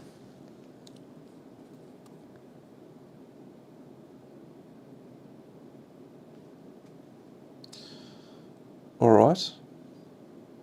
So can we scout? Yeah.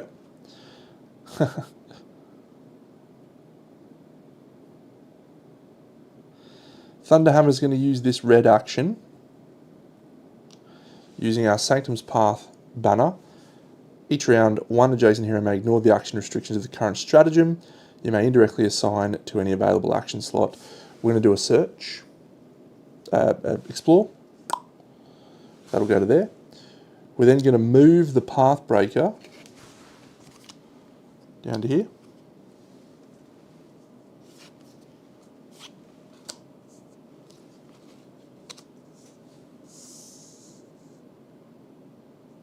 Did I mess that up?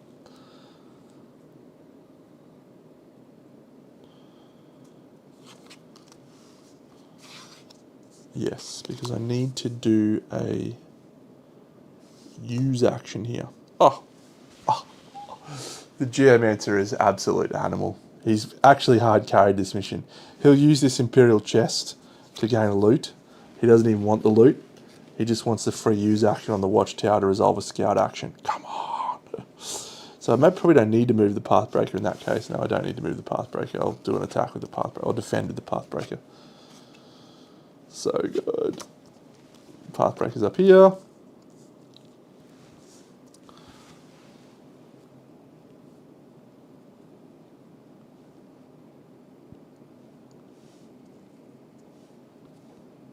Yep, so scout. We could have done 2 use actions anyway, that's fine. The hunter doesn't have the Desolation Flail, so we can't do an attack, but that's okay. What we can do is this. Oh, that's awesome.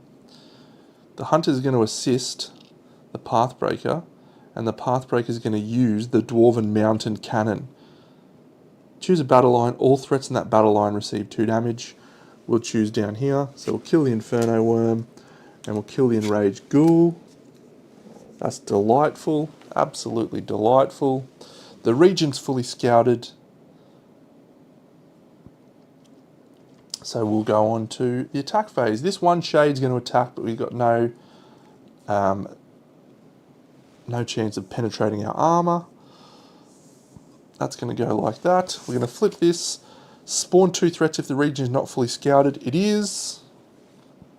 Time tracker says 5. Nothing at all there. We'll flip this over. It comes full circle. And indeed it will come full circle, as we will execute these enemies with extreme prejudice. The Geomancer, what an animal. So let's just raw dog the Geomancer. He's going to shoot using his Inferno Orb and kill this witch. I'm doing that just for you, slangers. Then the Advanced Hunter has 5 attack, so he'll attack here and here. Kill both of them. The Pathbreaker is not suffering any damage there. We have 8 action points, so we'll just heal. And he can't do an attack. But what he can do is defend is completely pointless. He's got so much armor already. Sure, we'll defend. The Underhound has his single go. There's no spawning. There's nothing happening. So the Underhound's attack 2. I'm defense 1, 2, 3, 4.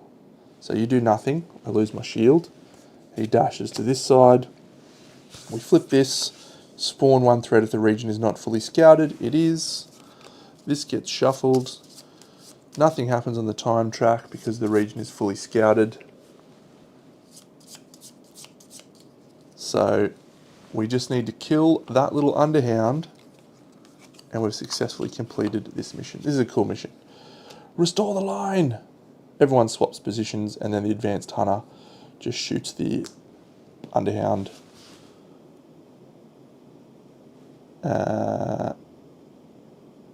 Doesn't quite work, but that's fine. We just, these 2 swap spots.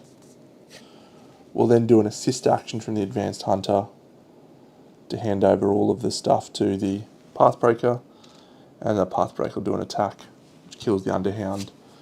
And that's it! Heroes victorious when the Ironfort region is fully scouted and all threats have been defeated. And that is where we find ourselves right now. So that is the first 2 missions of the campaign. And if we look at the mission reward for this campaign, we again get a bonus consumable and we gain Synergist. So Synergist is a very useful ability. After any assist action, that hero gains +1 for the rest of the round. So these start to like line up in a super cool way. You get more, you're more incentivized to do assist actions because you get extra attacks. This one you're more incentivized to defend because you can also later missions have the Infernos. This one with the relic, that unique relic, +1 and +1, awesome. And then if you have this one, you actually start with the relic.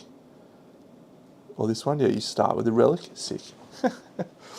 So a really cool game. As I said at the very top of the video, surprising to me that this game has not gotten more positive press because it's fucking awesome. It's really good. And maybe it has, maybe I've just missed it completely. We do get a bonus consumable to start the next mission. That is a Gem of Foreseeing. All these go away. So yes, I'm going to be back tomorrow night playing the next missions in this campaign. So feel free to join me then. Hopefully I'll have figured out my internet problems by then. For solo, right now, this would be in the top 5. Probably displaces... Yeah, everything shuffles back 1. And it probably displaces... Doesn't displace Grim Coven. I think it comes into 5th spot. Comes into 5th at the moment. Just a cool little game. So let's set up for the next mission. And the next mission is called... or is it Contamination? Do we do Contamination?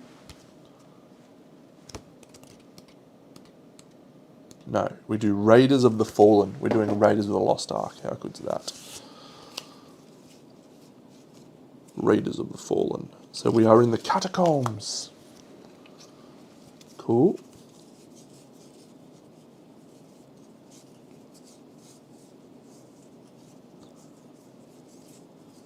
And you don't need to play this little campaign style either. You can just play just pick it up, grab a mission, crack on.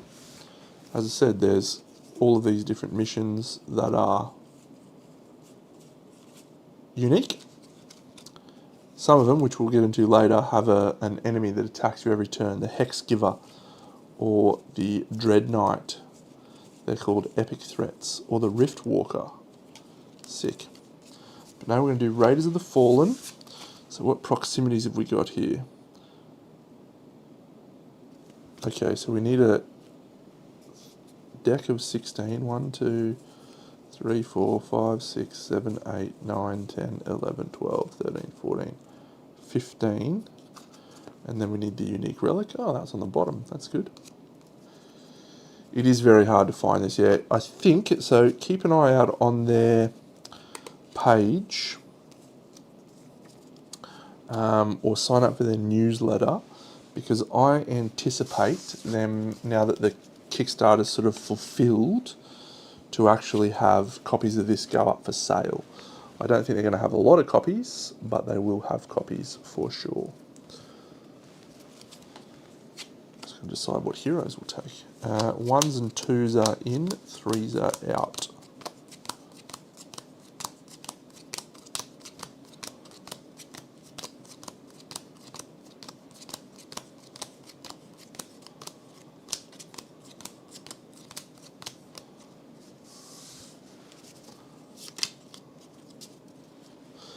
And I promised I'd talk about sleeves. So I am a compulsive sleever, love sleeves. I decided not to sleeve this game because I feel like if I get to a point where I have played that much of it that that the edges are frayed and worn, I'm stoked. I'm absolutely stoked with that. Buried Goods, Imperial Chest, the Geomancer. He was actually clutch, wasn't he? Carried us in that mission. Hidden Tunnels, and 13's a bad one, I think. You can, yes, you can play Iron Man mode. And so what I haven't explored yet, but I really just wanted to play the campaign on camera. So this is the sequel, the expansion, Legends of the Damned, and it's actually got a second campaign in the back of this, and it uses these cards, which are called story card things, and they basically run you through a story in the same way as these things do, with different choices and so forth. So I'm keen to try that out. There's no content on the internet of that at all, because that's only basically fulfilled in the last few weeks. So yeah, what a game, hey? What a super cool game.